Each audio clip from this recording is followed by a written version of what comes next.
नमस्कार। Stock market course for beginners के 40th lecture में आपका स्वागत है।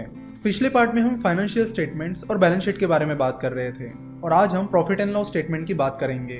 प्रॉफिट एंड लॉस स्टेटमेंट में 3-4 इंपॉर्टेंट फिगर्स होती है, जैसे कि रेवेन्यू, एक्सपेंसेस, टैक्स और नेट प्रॉफिट। चलो तो मान लेते हैं कि जनरल कंसल्टेंसी का रेवेन्यू 4000 करोड़ है।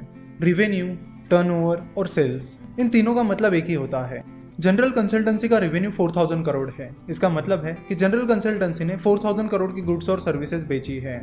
जनरल कंसल्टेंसी का आईटी का बिजनेस है, यानी इसका मतलब है कि कंपनी को अपने सॉफ्टवेयर सर्विसेज से 4000 करोड़ का सेल्स हुआ है। रेवेन्यू के बाद आते हैं एक्सपेंसेस, जैसे कि जनरल कंसल्टेंसी के एम्प्लॉयज की सैलरी, उनके सॉफ्टवेयर के लाइसेंसेस, उनके ऑफिसेस के rent, maintenance, electricity bill etcetera.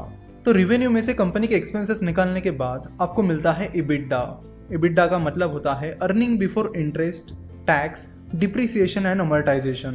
कोई चीज़ है जैसे कंप्यूटर, तो उसकी वैल्यू जैसे जैसे साल बीतते जाएंगे वैसे वैसे कम होती चली जाएगी, इसे डिप्रिसिएशन कहते हैं। और जो इंटेंजिबल एसेट्स होते हैं जैसे कि पेटेंट्स, तो उनकी जो वैल्यू कम होती है उसे अमोर्टाइजेशन कहते हैं। तो यहाँ पर जनरल कंसल्टेंसी का रेवेन्यू रहा है 4000 करोड़। जनरल कंसल्टेंसी के बाकी एक्सपेंसेस रहे हैं 2900 करोड़।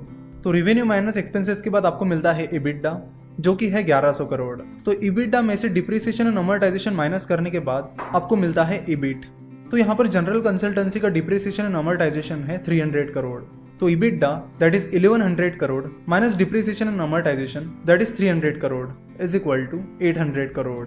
तो इबिडा में से डिप्रिसिएशन एंड अमोर्टाइजेशन डिडक्ट करने के बाद आपको मिलता है इबिट। इबिट का लॉन्ग फॉर्म है earning before interest and tax.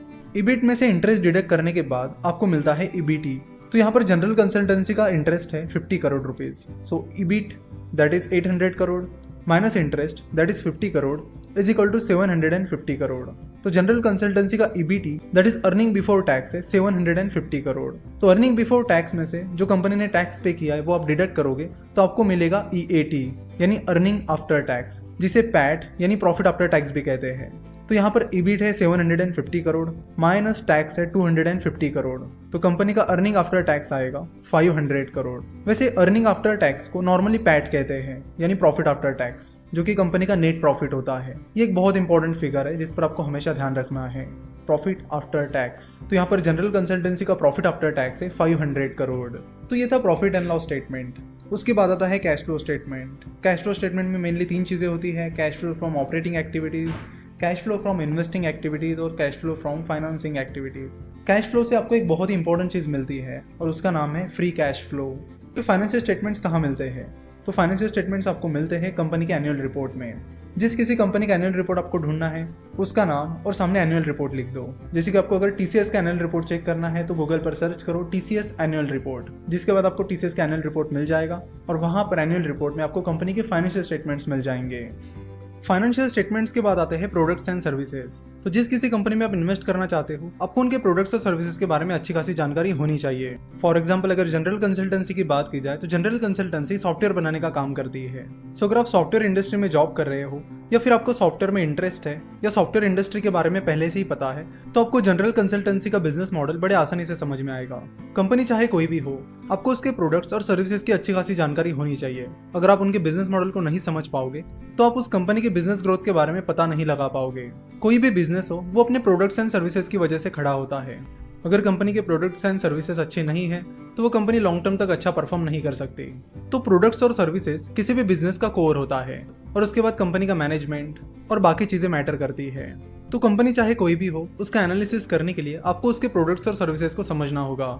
For example अगर आपको रिलायंस जियो, जो कि रिलायंस इंडस्ट्रीज की सब्सिडरी कंपनी है, उसका एनालिसिस करना है तो सबसे पहले आपको रिलायंस जियो के प्रोडक्ट्स के बारे में जानना होगा, उसकी सर्विसेज के बारे में जानना होगा। और हम में से ज्यादातर लोग उनके प्रोडक्ट्स और सर्विसेज के बारे में जानते हैं और आप में से बहुत सारे लोगों को तो ये पता भी होगा कि रिलायंस जियो सक्सेसफुल होने वाला है और वो हो भी गया है। तो आपने कैसे पता किया कि रिलायंस जियो सक्सेसफुल होगा? आपने देखा उनकी सर्विसेज क्या है, उनके प्रोडक्ट्स क्या है, किस तरह से वो अपनी सर्विसेज ऑफर कर रहे हैं, कौन कौन से ट्रिक्स का इस्तेमाल करके मार्केटिंग कर रहे हैं, ये सारी चीजें आपने देखी।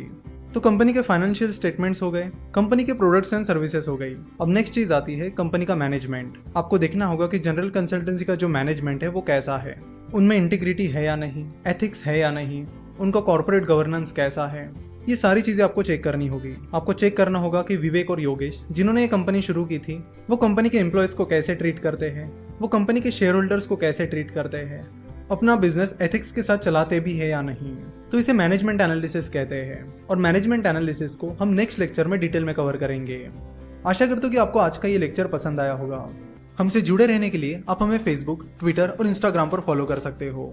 आज का ये वीडियो देखने के लिए और हमारे साथ जुड़े रहने के लिए आपका बहुत बहुत धन्यवाद।